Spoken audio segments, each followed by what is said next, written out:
Top quality और consistent performance के लिए सिर्फ सिल्वर पंप्स। टॉप क्वालिटी और कंसिस्टेंट परफॉर्मेंस के लिए सिर्फ सिल्वर पंप्स, नाम याद रखना। राष्ट्रवादी काँग्रेस सोलापूर जिल्हाध्यक्षपदी उमेश पाटील यांची नुकतीच नियुक्ती झालेली आहे। उमेश पाटील यांचं आज जंगी स्वागत देखील झालं।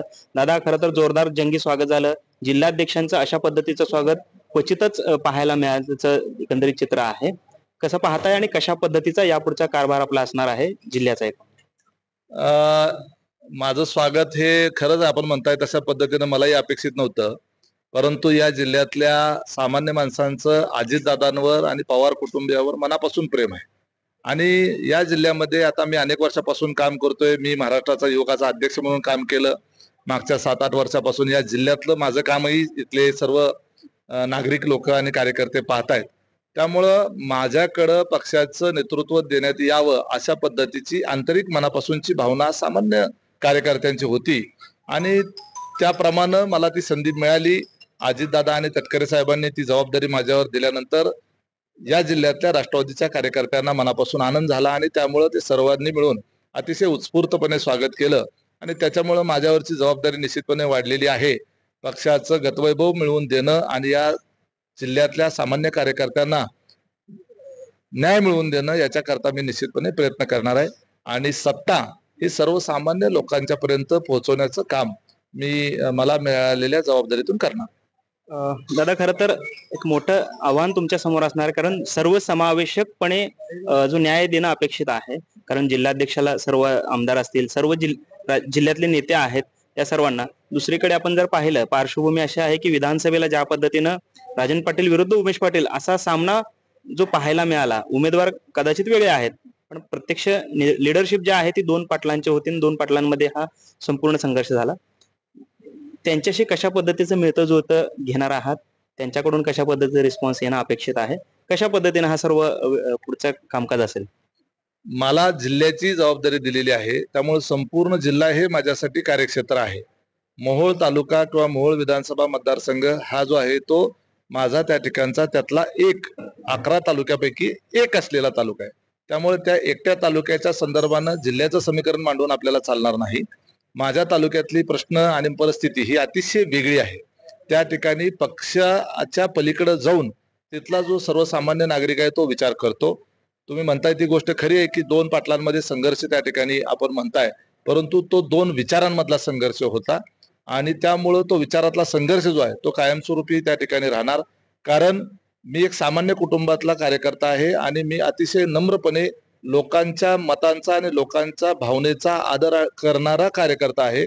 लोकांना स्वतःला मालक समजून लोकांच्यावर अधिराज्य गाजवण्याची सरंजामी प्रवृत्ती माझ्यामध्ये अजिबात नाही। त्यामुळे ह्या ज्या 2 प्रवृत्ती आहेत, ह्या प्रवृत्तीमधला तो फरक आहे आणि तो फरक जो आहे तो या तालुक्यात निश्चितपणे आहे आणि तो तसाच राहील।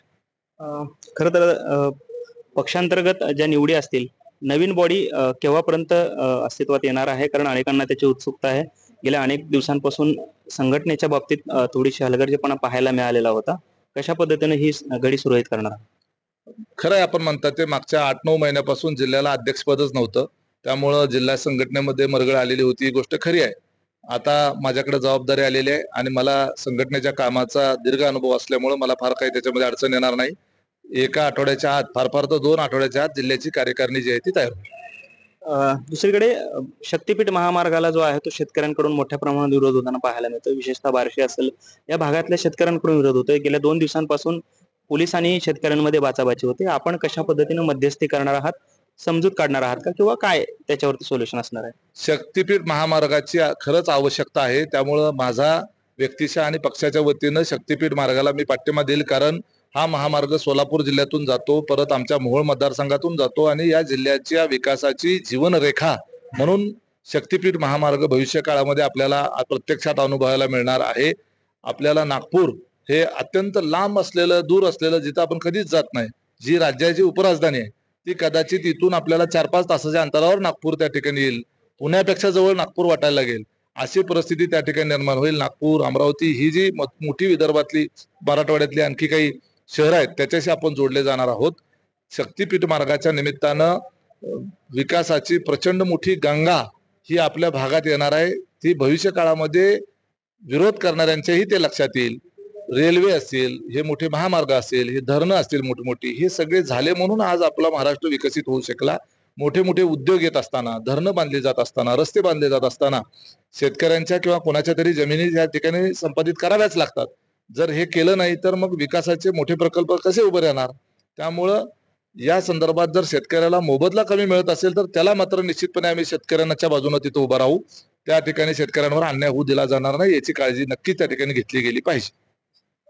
हे होते उमेश पाटील. आणि आपण पाहतोय की विचारांचा जो संघर्ष आहे तो अद्यापही कायम असणार असल्याचं त्यांनी संकेत जे आहेत ते दिले आपल्याला पाहायला मिळतात. कॅमेरामन अनिल कांबळेसह सागर सुरवसे, TV9 मराठी, सोलापूर.